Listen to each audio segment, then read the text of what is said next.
I'm joined here by Mr. John Msafari. He's the chairman of the Association of Fish Processors and Exporters, AFIPEC. Welcome to Talk Africa.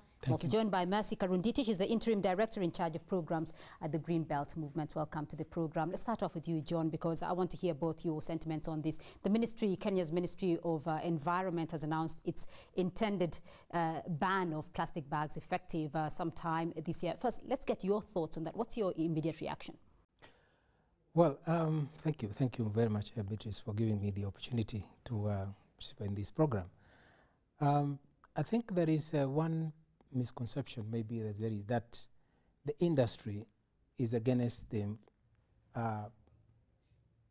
pleasant environment. Absolutely not. The industry very much supports the initiative to have a clean environment. But we are feeling that the ban is probably just the easy option, because there are a lot of other things that happen behind that. And we believe that there needs to be further dialogue to understand really what is the key issue and what options are there to address this problem. One thing is that for sure we do not support the idea of plastics being thrown every which way, because definitely it does affect the environment. But I think the public are not fully aware of what it means to throw a plastic bottle out of a car or to throw a plastic bag anywhere. Let's get Mercy's views here, because John says it is not only an environmental issue. What are your thoughts? Thank you, Beatrice. For me, I want to applaud this good move and decision by the government, because if you look at the Constitution, under the Land and Environment chapter, it's the right of the citizens of Kenya to be guaranteed a clean and healthy environment. It is coming to effect on an environmental issue, because the menace is huge, and we have been seeing it. We have been raising concerns, and the sacrifice that has been made on the environment is not fair. Do you agree? Well, I think in terms of the government initiative to ban plastics, first of all, the time frame that has been given is very short. There was hardly any public participation in terms of the timing of this move. And secondly, there was an initiative in 2011-2012 to tax the plastic industry extra for purposes of managing the environment. Unfortunately, that tax, in as much as it was paid by the plastics industry, it was not used for the purpose for which it was intended. It ended up being part of the national budget. So there was no initiative taken now in terms of public sensitization, in terms of giving people incentives, either not to throw the plastics out just anyhow, or to collect the plastic so that it can be recycled. So I think there needs to be a commitment from government that yes, when this fund was created, it must be used for the purpose for which it was intended. It was not supposed to augment the government budget for its expenditure. So, Mercy, John points out that this is not the first time that Kenya is trying to implement a ban on plastics, and that it was done in 2000 and I believe 11, and it didn't work as well. It has been done twice. How is this one going to come into effect? Will it work? The reason why it didn't work in 2011, the enforcement, the compliance, and the goodwill wasn't there.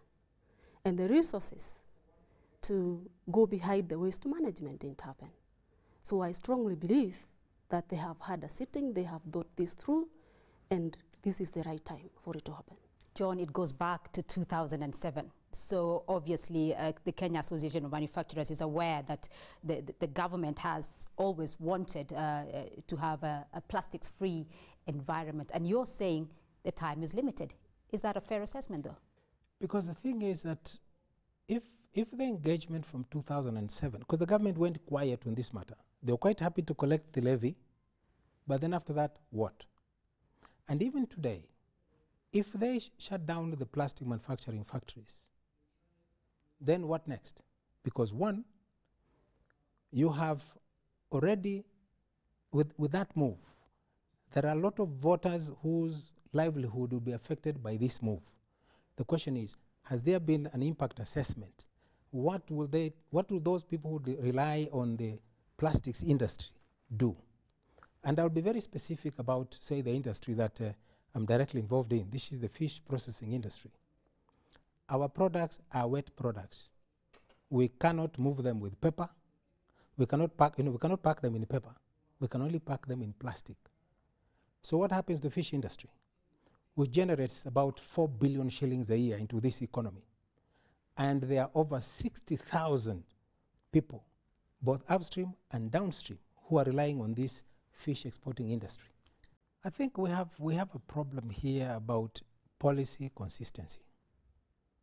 Because one, to shut down 176 factories, what message is it sending to other investors? Is it likely to change? Do you feel, though, Mercy, that there's enough being done to recycle the plastics that we have in Kenya? Not much, because there are fewer people who are engaged in the business. And then where the waste is coming from, the separation is not being done. So these people spend a lot of time sorting it out. And whatever they don't need is left at the heap. That is what piles up and becomes an issue. It becomes a menace. But what I would want to say is, this is the beginning, because we need to stop the production. Number two, we need to clean up now. And that is where we will engage. We will direct the resources. The government, we hope, will direct most of its resources in the recycling, in the cleanup, as we sort out how do we go forward with the biodegradables and the other alternatives that we will explore. So what Kenya needs now that we have banned is to come up with waste management strategies of the waste that we already have in the environment. Because an environment anywhere has a carrying capacity. It's about to give way right now. So we are trying to help it recover slowly. But we just have to stop the production and figure out how do we move forward? How do we manage the people who need to carry their shopping? Do we go back to our traditional bags that the women used to make, that we used to carry when we were growing up? It's possible. It is doable if we have the goodwill. John, as a manufacturer, what are the manufacturers, though, proposing?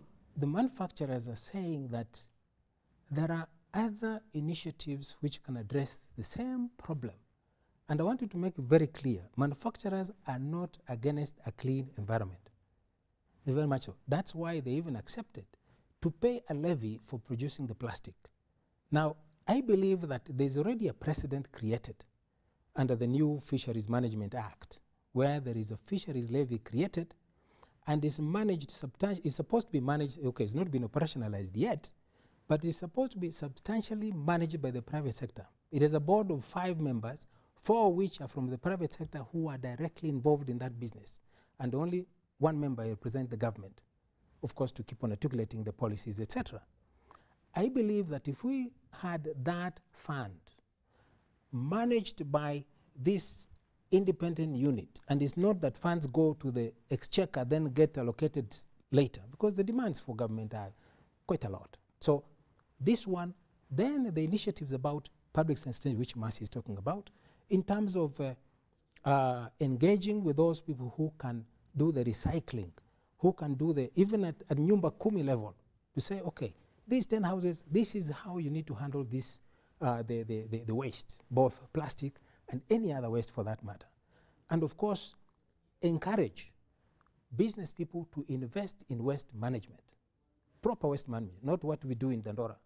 I believe that the issue of the plastics will not generate as much heat as it is today, because the plastics in Rwanda, you'll go there, you buy a bottle of water, is packed in plastic, but you will not find that empty bottle in the street, because there's a discipline that when you finish drinking your water, there is a waste bin where you can drop it there, it will be collected properly and taken to a proper recycling place. So it's not that there's no plastic in Rwanda, there is plastic, but because of the discipline, which is spearheaded by the head of state, where I think it's every month or every 2 weeks, whatever, they go out there, every single citizen cleans their environment, and that's why it remains clean.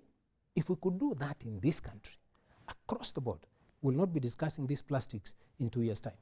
Right, and thank you very much. We'll leave it there for the moment. John Msafari, Chairman, Association of Fish Processors and Exporters, AFIPEC, and Mercy Karunditi, Interim Director in charge of programs at the Green Belt Movement. Thank you very much both for your insights. And that's all we have time for on Talk Africa this week.